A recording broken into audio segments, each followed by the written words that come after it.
Okay, we are live on Proline TV, the Our Football Network. We're talking about the NFC North, specifically the Green Bay Packers. We're doing that with our new guest who covers the Packers, Locked On Packers podcast. You can check that out. Link in the description of this video, as well as Locked On Sports Today. That's the flagship show for the Locked On Sports Network. And you can also check out the link in the description for the Leap newsletter covering the Green Bay Packers. And I believe, Peter, you have over 4,000 subscribers for that? Yeah, I believe the biggest Packers specific newsletter that you can get, at least in English, that I'm aware of. Okay. And what do you get by subscribing to the newsletter? What's in there? Yeah, the Leap.Football, we give you everything that you're probably not getting other places. I would say it's much more analysis, what's going on, very much like Locked On Packers, where our log line is the show for fans who know what happened. They want to know why and how. We dig into, the Packers are having third down problems. Why is that happening? What does that look like? And what is the potential solve? It's really, a football fans newsletter, not just like, this is what happened. I figure most people know what happened. Yeah. Let's talk about the other stuff. That's the more interesting thing to me. Awesome. Again, check it out. Links in the description right now if you haven't seen it before of the video, either live or on demand. So let's get started. We'll start with the obvious one first. And trust me, Peter and I, we've been trying to put this together for a month now. So this has nothing to do with Micah, but just worked out that way. Matter of fact, made it more difficult to set up the schedule. I'm sure you were just inundated with requests after the trade. Yeah. So, okay. So I guess I'll start up by asking you this. Where were you when you heard the news? I was walking into my door from the grocery store and not expecting news to break. It was like just one of those things on a Thursday where all of a sudden I'm getting text. I got a text from one of our Locked On NFL coordinating producers who was like, "Hey, whatever you need, I'm here." And I'm just like, "What are you talking about?" And so I had to check. I think he said Happy Micah Parsons Day. And I thought he was just prepping me. And then I'm in a couple other group chats and I pull up my phone and someone's like, "It's done. I can't believe it, blah, blah, blah." And I'm just like, oh my, I pull up Adam Schefter's tweets. Then I had to double check that it's actually Adam Schefter and not just, Adarn Schefter or something like that. And so it was one of those things where I was surprised and not shocked, I would say, because I had heard earlier in the day, someone who had been giving me, pretty good information throughout all of this told me in the morning, the Jerry Jones had been the holdup in all of this. And that has since been reported. But it sounded like that relationship was irreconcilable. And so, it was ultimately Jerry Jones who had to give the final say. That was what they were waiting on. And he had told me in the morning, like, it's just up to him on what happens next, because there's an agreement in place, a trade on the table. The contract is all set. It just has to be final say from Jerry Jones. And I was like, that seems too close, right? Like I really didn't believe it. Yeah. And then when it happened, I was like, wow, this person had been right the whole time on everything. And so there we were. Great. And then my life changed very much for the last, week that we've been here with this. So. And it's also interesting is for all teams to make a move, it's sort of like a free agent or trade move. You don't really think about the Packers. It's sort of like the Bengals are probably 32nd, but the Packers are not that far behind. They're a development program. They really are. I know Brian Schottenheimer said that the other day. It's like, yeah, I don't know if that really makes any sense, Brian, but he's talking, what he needs to do for the Cowboys' sake. But that's what the Packers are all about, are developing players, and they're not used to making these types of really major moves. So that must feel great for Packers fans, because it wasn't like they gave away anything exorbitant that the fan base should be upset about. No, and this is the move, right? That every fan of every team wants their team to make. Yes. Because they did not mortgage the entire future on this. This is a Packers team that was close. They were, I think third or fourth, depending on what sportsbook you looked at in terms of Super Bowl odds. And so they were a consensus, I would say, fringe contender. Is that fair, do you think, on what they were considered before this trade? Yes. And so what they needed, every discussion on every national show I heard, assuming the national places you trust, they were a player away, maybe a field tilter away on defense in particular. And so now that all changes with Micah Parsons, because I think if you had given the Packers the option to trade for any player in the NFL, not named Lamar Jackson, Josh Allen, Patrick Mahomes, I think they would have picked Micah Parsons. And the fact that they were able to get him and shake this all free is a coup for them. Remember, they were in on the Khalil Mack trade a couple years ago, 2018, but the Raiders, they guarded that and they said, okay, we think the Bears are going to give us the best picks, which is to say it makes them the worst team of any of the teams we could trade Khalil Mack to. That was actually good business on their part, smart to do it that way. The Cowboys didn't do that. I can't believe the Cowboys only got this kind of return. Kenny Clark was going to get cut at the end of this year. Yeah.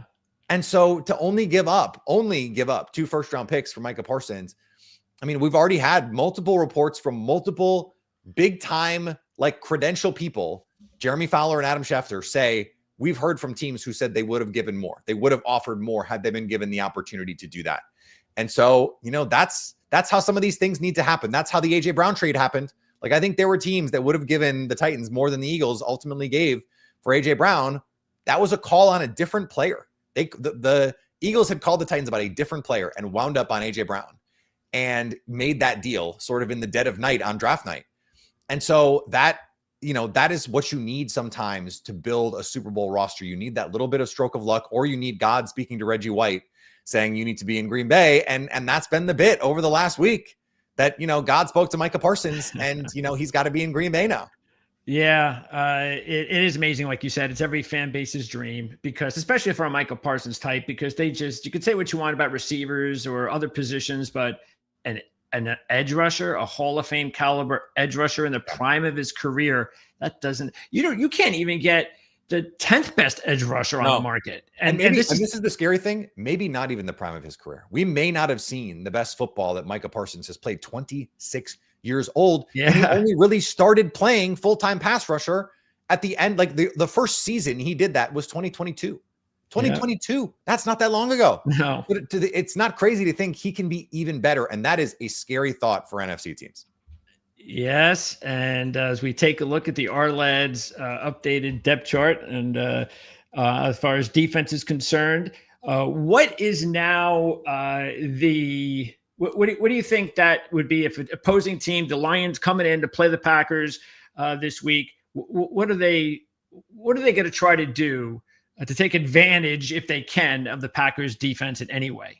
Yeah, 95 and 96, right there in the middle. That defensive tackle position is going to be where they're gonna be tested. It's gonna be duo. It's gonna be inside zone. It's gonna be come downhill and make this team tackle, because the Quay Walker and Adrian Cooper are sideline to sideline players. You want to run outside zone? Packers have the linebackers to stop that stuff. Up the middle, are they the best at taking on blocks? No, they're not. They're not the biggest guys. They're see ball, get ball linebackers. And I think Adrian Cooper at the end of last year was playing as well as any linebacker in the league defending the run. But again, it's in a league where a lot of teams want to run outside zone, or they want to run these pin pull toss plays. And so doing that, Adrian Cooper is great. Is he going to be as good without someone who can eat up blocks the way Kenny Clark could? That's the question. And Matt LaFleur said today, as we're recording this, that it's going to have to be a committee that solves the interior defensive line questions for the Packers. On the other hand, Kenny Clark had, I think, the worst season of his career last year. Yeah. Now, whether that's because he was 29 or whether that was because of a toe injury that affected him all year, or a combination of both, this was a top 10 run defense last year without the best version of Kenny Clark. They really like Nazir Stackhouse out of Georgia, the rookie, but he's a rookie, undrafted free agent. Now, he looked really good in practice for the Packers, and it never translated to the games, unfortunately. Okay. Warren Brinson, same kind of deal. Looked really good in practice, and it has not quite translated. Now, that's to be expected, right? Yeah. Coming from college, practice in the NFL is much closer to college than a game. And so getting up to speed there, getting up to play strength there is going to be where you're going to have the most questions. But here's the good news about playing the Lions in week 1. New center, Graham Glasgow, coming in for Frank Ragnow, who was one of our Locked On Lions host, Matt Derry, said last year, he said Frank Ragnow was the MVP of that Lions team, that he was the most important player on a team with Penei Sewell and Jameer Gibbs, yeah, sure. Brown. Yeah. It was Frank Ragnow. He's gone now. Kevin Zeitler also out of the building. So they're Yep. breaking in a first-time starter at left guard. That's going to be Christian Mahogany. The center is going to be Graham Glasgow. And then at right guard, it's Tate Ratledge, the rookie. So if there's ever a time that group might gel and be really good by the end of the season, to expect them to be great right away with a new offensive coordinator, I think that would be faulty just expectations wise. And so it's a good time to play this Lions team that I think by the end of the year is going to have this run game figured out. They're going to have better chemistry up front, and they're going to figure out if these guys can play or not, right? That's part of this too. We don't know if Tate Ratledge can play in the NFL. True. We don't know if Christian Mahogany can play a full game. He looked good for about a month stretch last year, but on an offensive line that was just mauling everybody. It's easier to be the one guy. Now it's 3 new guys.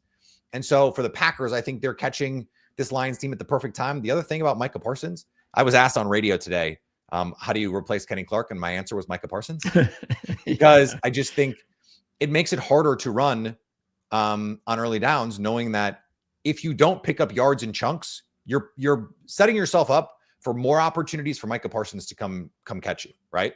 So it's hard to stay patient that way. And we're talking about in Detroit, a first-time play caller with this group, a guy who has not called plays in a decade and who's only called plays for 1 season in the NFL, and John Morton in his NFL career. So I think right now, this is the perfect time to catch the Lions for the Packers to mitigate some of the questions that they might have as they move through this young part of the season.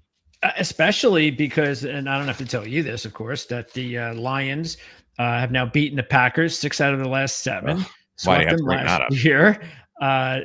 Interesting that the Lions have been the favorite the last 2 seasons. Yeah. So the Packers are now the favorite. They were the favorite before the Parsons trade. Yep. So I think the line went up a point. I think it was 1.5. Maybe now it's 2.5. And so there is that. And then What's also weird is that open line is Lions -1 in the spring when the schedule came out. And at some point, I didn't catch it, but at some point it moved. Yeah. Packers -1. Yeah. And that was before the Micah Parsons trade. And then it moved to -1.5, or the 2.5. 2.5. Yeah. The big move was the division odds, because the Packers were like 2.5 to 1 to win the division. And now they're the favorite, I think, plus 165. I haven't checked everywhere. I know there's been a little bit of movement there. They're now even with the Lions on Super Bowl odds, on division odds. So the betting public and the odds makers seem to believe the Packers are slightly better than the Lions, at least in the regular season. I think last time I checked, the Packers were 6 to 1 in the NFC, or plus 650 in the NFC. Lions were 6 to 1. So to win the conference, the Lions are still slightly ahead. Did I nail that? No. Oh, no, it's flipped. And again, every book is different. Every book is different. That's true. I do wonder if the Packers money has flooded in. Like, that would not surprise me. And so you've had to shorten those odds up a little bit.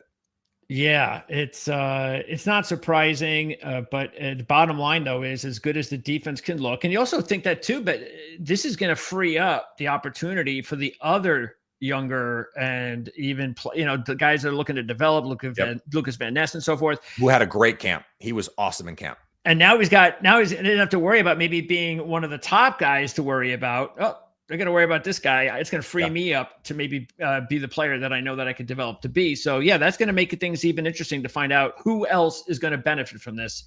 As far as I think the offense is one of the, like, Jordan Love is one of the low key beneficiaries here, because there were times last year. I think I counted it up, and there were 4 games last year where the Packers needed to get a stop to give the offense the ball back with a chance to win, and did not fail to get that stop. One time they needed to, and they got it. And Micah Parsons is a closer. Yes. You need to go get a stop on 3rd and 8. 3rd and 8. Packers got the Lions in Detroit to 3rd and, I think it was 3rd and 8. And Amon-Ra St. Brown beats Keyshawn Nixon for a first down. They end up getting into field goal range, kick the game-winning field goal. That game was tied. If that's Micah Parsons out there, Jared Goff might have to get that ball out a little sooner. That ball might be not quite as accurate. It might be a little behind him, might be a little in front of him. He can be a difference maker and maybe give Jordan Love more opportunities to go win the game, because, like, against the Texans, Jordan Love got the ball back with 2 minutes left, and he, like, moonwalked down the field. Against one of the best defenses in the NFL, and they got the game-winning score. Giving Jordan Love more of those opportunities. You want to make the case for Jordan Love at 20 to 1 to win the MVP, maybe down to 16 to 1 now. That is, I think, a great case, because the Packers are going to have more opportunities, or you need a stop late to win. Let's say the Packers are up 27-24 and a team's trying to throw the ball on them to win. JJ McCarthy, Caleb Williams, Jared Goff, Jalen Hurts, Lamar Jackson. Now you have a player who can just go get a bucket for you, can just go make that game-winning play for you. Jordan Love, 20-1. Yeah. So what have you noticed so far during this preseason, this camp, compared to last year for Jordan? And I know the injury to start the season had a lot to do with, or at least you would believe that had a lot to do with how his season went. Oh, definitely. But so you're not really seeing a big difference between last year's camp and this year's camp, and you could just really point to that injury as being that's the primary factor, and everything should be where he should be picking up again. As long as he stays away from injury, he should be picking up again where he left off with the championship game. I mean, with the playoff game a couple of years ago at San Francisco. I think so. He was noticeably more in control of everything that was happening this year, I would say, and accurate balls on face masks consistently. And I talked to Steve Calhoun, who is his personal QB coach. In fact, today for The Leap, a newsletter I would love for you to subscribe to, about that. And Steve gave me this incredible quote. He said, when Jordan is on balance, he can knock the wing off a butterfly. When he's playing with good fundamentals and has his feet underneath him, he can make any throw. The problem is when you don't have confidence in your base, you're going to revert to some of the bad habits that Jordan Love has, some of the, back foot fadeaway jumpers that he likes to throw. Yeah. And so when you can't drive through throws and you can't be on balance because your MCL is partially torn or your groin is, in tatters. Go back and watch the Lions game, the first one. He couldn't move in that game. I mean, he could barely walk, it seemed at times in that game. I really think he shouldn't have been out there, frankly. And so him having his feet underneath him, that was the focus all off season, playing with balance, playing with his ability. I mean, he last year against the Texans, the touchdown he threw to Tucker Kraft, which was the healthiest he'd been all year. He got hurt again the next game and with the groin injury. He threw the fastest ball in the next gen sports era. Faster than Josh Allen, faster than Justin Herbert. It was like a 60+ mile an hour football, which is flying. He has a hose when he's healthy. If he can stay healthy, I think this is the year you see the best version of Jordan Love in this offense. And I think what you're going to see is Matt LaFleur be a little more aggressive early in these games. Take the ball on the kickoff. Throw the ball a little bit earlier, because if you can get a lead, Micah can shut the door for you. And I think that allows you to play a little bit differently. If you're Matt LaFleur, be a little bit more aggressive. Try and, you're always trying to score, right? But maybe play a little less methodical, understanding your defense has this one guy who can just change the game for you. Interesting. So for anybody who likes to bet first quarters, maybe the Packers are a team to keep an eye on. And they were slow starters last year. And so you're probably going to get good odds, at least early in the season, on some of those first quarter bets. Keeping him healthy, the offensive line has a lot to do with that. So, I mean, every year it seems like you look at this Packers offensive line, it's completely different. I don't know where guys are going, what position. Zach Tom seems to be the one guy that's the most constant, at least for the last year or so. But are they as set as they can be? Do you think they've got the offensive line personnel now to be a winning line? I mean, I think it's going to be a winning line because that's just what they do. They have a top 10 offensive line most years, somewhere between 8 and 12, seemingly every year. But we haven't had that season where we've seen them be, with the Eagles, with the Lions. They just haven't been in that category because they have a lot of good, not great players. And I think that's true this year. But what we saw in the preseason was Jordan Morgan, their first round pick last year, was given a chance to compete with Rasheed Walker. And I didn't think coming out of school that Jordan Morgan was a tackle. I thought he was a guard.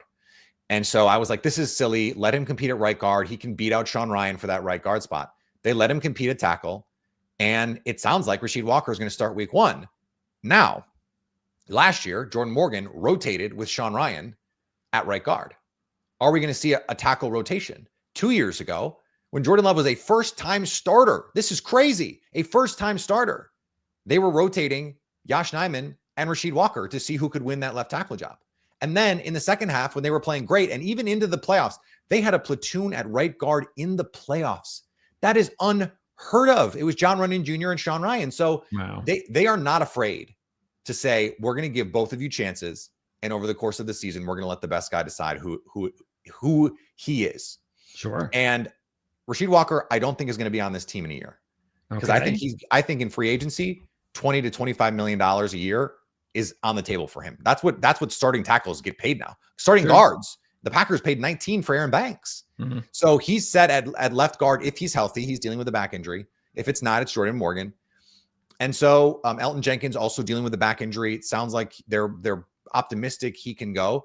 My guess is Sean Ryan is going to play center if he doesn't, and then Jordan Morgan slides in at right guard. So they have a ton of flexibility. They really like Anthony Belton, their second-round pick this year from North Carolina State, but he's inconsistent. I still think they go 6 or 7 deep on this offensive line, and I say this all the time. Locked On Packers fans know, my followers on social media know. I think the Packers have 6 or 7 guys that they would be comfortable playing real snaps for them, and half the league doesn't have 5 of those guys. So offensive line is a war of attrition. You have to be healthy. If you're not, most teams get much worse when their backups have to play. The Packers are lucky that, especially if Jordan Morgan is that guy, they don't get much worse, if at all. Receivers, we know that was a big discussion in the offseason, the draft. They went out and got their Matthew Golden. No surprise he's looked as good as he has. He looks like he's going to be a big part of this offense. So what do you think as far as the receiving unit now compared to what they've had the last few seasons?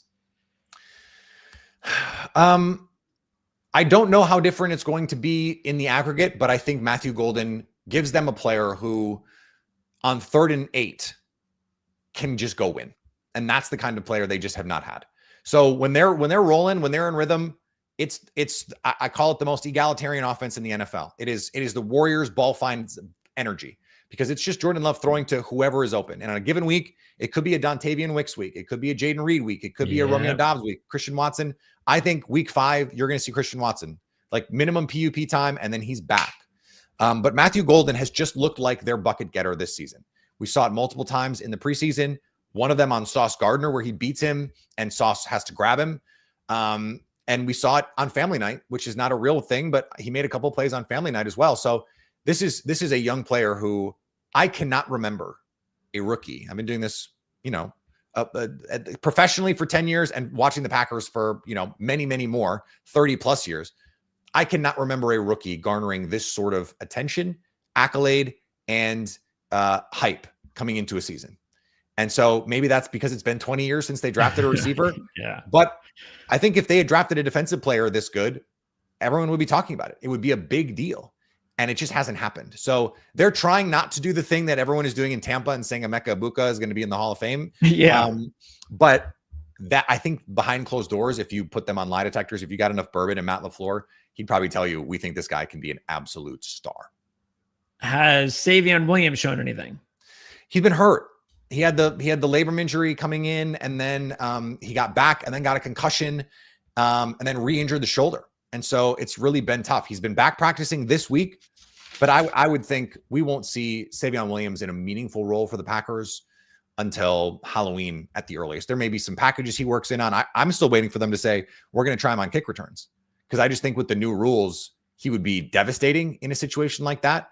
Okay. What's most interesting to me is I assumed they wanted to test run Savion Williams as a power slot, as that gadget guy, jet motion, screens, schemed up touches, a lot like he was used at TCU. He's playing a real receiver for the Packers and has been making plays in camp when he has been out there. So I think that's interesting that they're like, no, we're going to see if he can actually do more than just some of that other stuff. Okay. I don't know what the future of Jaden Reed is in this offense. I don't know if they want to give him, like, if he wants the Khalil Shakir deal, he might be back he'd probably be back in Green Bay at that price. If he wants more than that, it starts to be a question, really. And him and Dontavian Wicks both are going to want contracts in a year, in next spring. Yeah, you probably can't pay them both. And you probably can't pay them both. And you might not pay either of them, honestly. Like, that's where we are right now, because this is a big show me year for those guys. Dontavian Wicks already seems to be behind Matthew Golden right now in the pecking order. When the Packers opened training camp in 12 personnel, two receivers on the field, it was Romeo Dobbs and Matthew Golden, not Dontavian Wicks. So that's, especially for like fantasy purposes, those kinds of things. Like we put out on social, I think the over under on Matthew Golden this year is like 700 yards. Okay. And I think if he plays 17 games, he is going to. I believe that. Yeah. Like backstroke into the over. Yeah, I agree. He's like he seems like the perfect receiver for Jordan Love. So that's going to be a nice relationship. Anybody that they cut that was a surprise? Isaiah Simmons was a little bit of a surprise because he'd been running with the ones when they were in base defense. Jeff Hafley likes to play a decent amount of base defense, played base 27% of the time last year or thereabouts. So to go from, he was the first team punt gunner. Rich Bisaccia as a madman had a linebacker, a 6'4", 235-pound linebacker out there as the punt gunner. But Isaiah Simmons ran, what did he run? 4.41, 4.38, something crazy like that. So he's not your normal guy in that position. He's as fast as most corners or most receivers that you're going to put in that spot. That was really the only one where you just sort of went, oh, that's interesting that they went that direction. And I think the most surprising thing about what happened in camp was they kept 6 defensive tackles. Well, cutdown day was Tuesday. Micah Parsons was traded for on Thursday. I think they knew Tuesday Kenny Clark was out the door. And so they kept 6 of these guys, the 2 rookies and Colby Wooden, because they knew they were going to need that depth. You have this Mecole Hardman would be the other one. I think he's an obvious elevation week 1 off the practice squad. He is going to be, I think, their kick returner, their punt returner. And we'll see what happens when Christian Watson comes back, what kind of decisions they have to make there. But those were the 2, because they're veterans and their names. Those were the 2 that were relatively surprising. And as far as injured players, you mentioned Watson. So unfortunately, Lloyd gets hurt again. This is not good. You can't start your career off like this. Colin Oliver is a very interesting player because I really loved his game in college. But unfortunately, he's now banged up. So he now has the best mentor he could ask for in Micah Parsons in terms of play style. I mean, they're built very similarly. They have similar. They win in potentially similar ways. Oliver is so twitchy and so explosive, but he's undersized, and so it's like, okay, just work out with that guy every day. Watch film with that guy every day, and that'll help you, I think.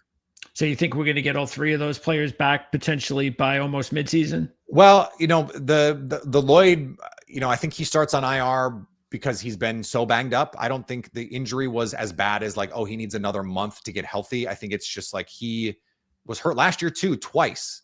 And so they really want to make sure he's in good shape. He went to the University of Wisconsin at Madison, has this incredible sports science program where you go and you get body scans and DEXA scans and they put you through a battery of tests to try and figure out if your body's moving the right way. And they thought they had this all figured out. So for him to have another set of soft tissue injuries is just brutal. But I think Watson and Lloyd for sure are going to be back here and contribute in some meaningful way for them. They did, I think, designate Jacob Monk at cutdown day as an IR to return. Okay. So that allows him to come back. That gives them a little bit more depth. I think, frankly, if we're being honest, they don't want Jacob Monk to play again. He just has not shown enough developmentally, I think, to be someone that they feel like they can rely on.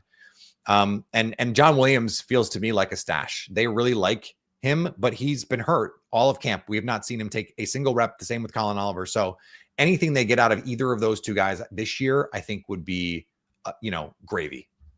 And wrapping up, again, we talked a little bit about the matchup already. Week 1 against the Lions. The total, by the way, the win total for the Packers is 10.5. Yep. Which seems kind of low to me. Well, and what's interesting is that there's juice on the under of 10.5. So they moved it from 9.5 to 10.5, but they still got like considerably. I think it was last time I checked, it was like 10.5, but the under was minus 145 or something. Yeah, I have to check it. So that I thought that was weird. Like the over 9.5, there's a bunch of juice. I think that's minus 160, and then the under 10.5 is minus 140. So it's like, the odds makers think they're a 10-win team exactly, and they can't really figure out what to do beyond that. Yeah, but that's surprising. I mean, 10 wins. That means that you're saying that 10 is 1 game over 9. I mean, come on, 9 and 8. No, yeah, I can't imagine 10 crazy and 7. To me. It's a tough schedule, but like they're going to be favored most of the games. Like I think they will not be favored in Detroit, but their road schedule is awfully easy. Like if you go through their road schedule, the best teams they play at home. They play the Eagles at home. They play the Ravens at home. Like at Pittsburgh, is that going to be super tough? I think it's going to be the division games are the ones that at Denver is going to be tricky. Yeah. And then they have that stretch. You just pull it up. It's at Denver. At At Denver, at Chicago, home for Baltimore, at Minnesota to close the season. That's a tough stretch. Yeah, it is. But are the Bears going to be good? We don't know. They could be favored in that game in Chicago too.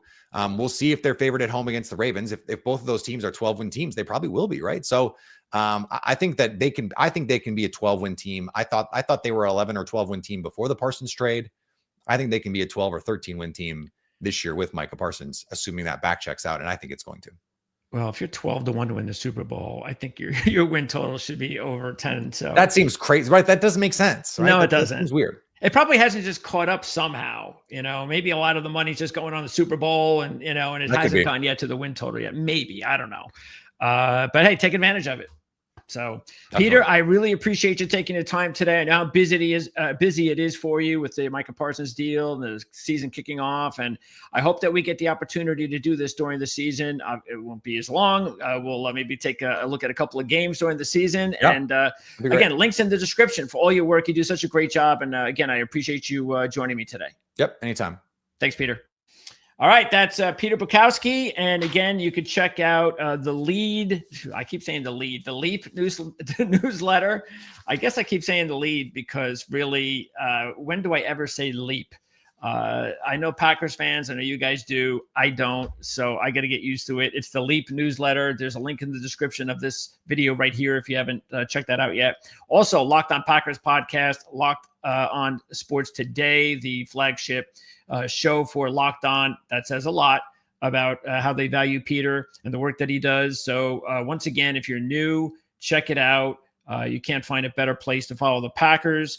Again, just going over everything. They're a 2.5-point favorite week 1, 10.5 on the total for the wins, as we just went over. The division favorite right now at plus 165 and 12-1 to win the Super Bowl. So that's what you got for the Green Bay Packers. Don't forget to subscribe here if you haven't done that already to Proline TV and the Our Lads Football Network. If you've been here, if you haven't been here before, keep in mind that Peter is the 30th team analyst that we have talked to preview the season. So we have 2 more to go. That's coming up 4 o'clock and 5 o'clock Eastern today. We're going to talk about the New Orleans Saints at 4. We're going to talk about the Cincinnati Bengals at 5.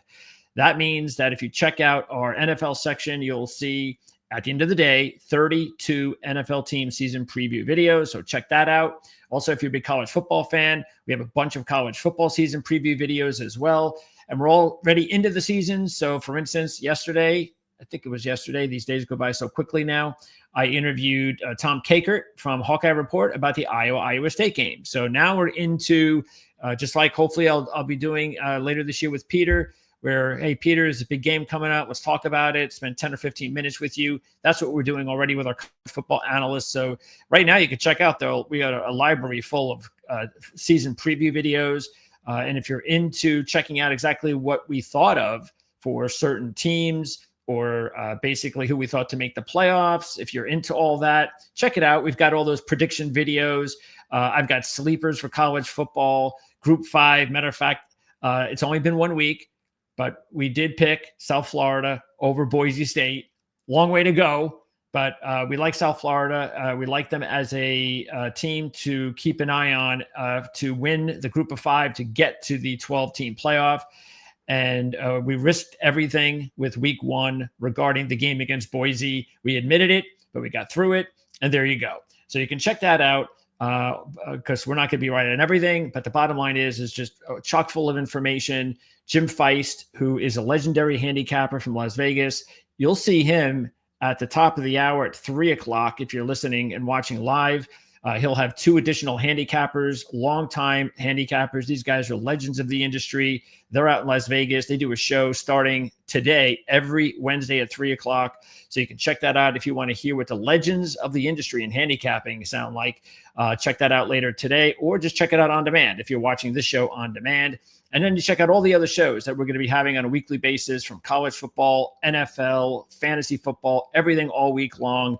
And again, we've got the great handicappers here that have been through the ringer for many years. So you can't find a better channel that's going to cover handicapping, general news, rumors, and have guys like Peter on, the best of the business, covering the teams, representing their teams. And again, we want to thank Peter for doing that. And we're going to get out of here. So again, check out our show later today. New Orleans at 4, Cincinnati had 5. And if you're watching on demand, check it on demand. And we'll see everybody real soon here next time on Proline TV on the Ourlads Football Network.